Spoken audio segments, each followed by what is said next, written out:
සුබ දවසක් වේවා කියලා පිළිගන්නවා අස්සසුම ප්‍රතිලාභී වල සියලුම දෙනාම තවත් අස්සසුම අලුත් තොරතුරකට.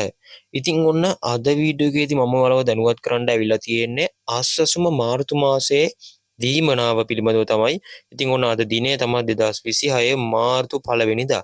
ඉතින් ඔන්න මාර්තු මාසේ පටන් ගන්නවත් එක්කම මාර්තු මාසයේ අස්සසුම දීමනාව පිළිබඳව නවතම තොරතුරු සෝෂල් මීඩියා වලින් සහ මෙන්න මෙතන වෙබ්සයිට් වලින් හොයලා මම ඔන්න අරගෙන ඇවිල්ලා තියෙනවා.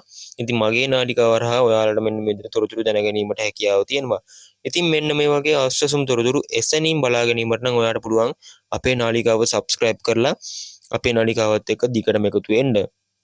ඉතින් ඒකට කරන්න තියෙන්නේ මේ වීඩියෝ එක පල්ලෙහා අපේන subscribe කියන බටන් එක ක්ලික් කරලා ඊට එහා පැත්තේ මතුවෙන bell icon එක touch කරලා අපේ නාලිකාවත් එක්ක දිගටම එකතු වෙන්න.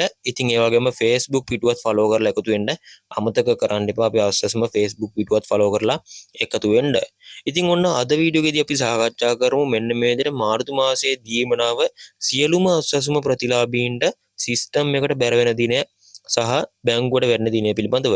ඉතින් ඔයාලා දන්නවා ඇති එකටම සිස්ටම් අප්ඩේට් කරන්නේ අධීර දෙකෙන් එක් අධීරයක ජනතාවගේ තමයි. ඒ කියන්නේ පළවෙනි අධීරය වෙන්නත් පුළුවන් දෙවෙනි අධීරය වෙන්නත් පුළුවන්. ඉතින් සාමාන්‍යයෙන් සිස්ටම් එක ගිය මාසවල අප්ඩේට් කරේ පළවෙනි අධීරයේ කට්ටියගේ තමයි එකටම සිස්ටම් එක අප්ඩේට් කරේ මුදල්. ඉතින් ඔයාලට සිස්ටම් එක අප්ඩේට් කරනවා මෙන්න මේ විදිහට මෙන්න මේ විදිහට 7 වෙනිදාත් 5 වෙනිදාත් අතර ඒ කියන්නේ මාර්තු 5 වෙනිදා මාර්තු 6 වෙනිදා මාර්තු 7 වෙනිදා මෙන්න මේ දින තුල ඇතුළත සිස්ටම් අප්ඩේට් කරනවා. ඉතින් කලබල වෙන්න එපා හැමෝගම එකම දවසේ අප්ඩේට් වෙන්නේ නැති වෙයි. ඉතින් ඒක වෙනස් වෙනවා. කොහොම හරි මාර්තු 5 වෙනිදා ඉඳලා 7 වෙනිදා දක්වා සිස්ටම් අප්ඩේට් කරනවා කියලා තමයි සඳහන් කරලා තියෙන්නේ පළවෙනි අධීරය දෙවෙනි අධීරය හැම කෙනෙක්ගෙම.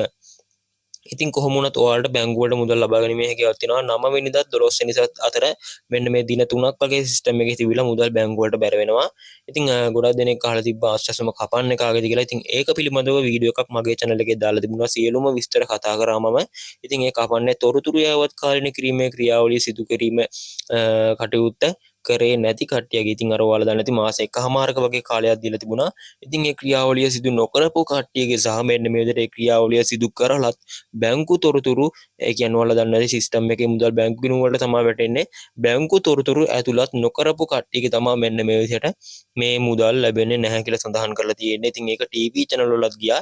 ඉතින් උඩ මගේ නාලිකාවෙනුත් ඔයාලව කලින් දැනුවත් කරා. මම හිතනවා ඔයාලා දැනුවත් වෙන්නේ නැති කියලා. ඉතින් මෙන්න මේ වගේ අස්සසුම තොරතුරු හැසෙනින් බලා ගැනීමට තියෙනවා නම් ඔයාලට subscribe කරලා එකතු වෙන්න. මොනවා හරි ගැටලු තියෙනවා නම් පල්ලෙහාන් කමෙන්ට් කරගෙන යන්නත් අමතක කරන්න එපා. ඉතින් ඒ වගේම ඔයාගේ නම ඔයා ඉන්න ප්‍රදේශය අනිවාර්යයෙන්ම කමෙන්ට් කරගෙන යන්න. ඉතින් ඉදිරි වීඩියෝස් වලදී තොරතුරු අරගෙන එද්දී ඒවා මට ගොඩාක් වැදගත් වෙයි. එහෙනම් ඉතින් ඔයගොල්ලන්ට සුබ දවසක්. අපි තවත් වීඩියෝ එකකින් හමු වෙමු.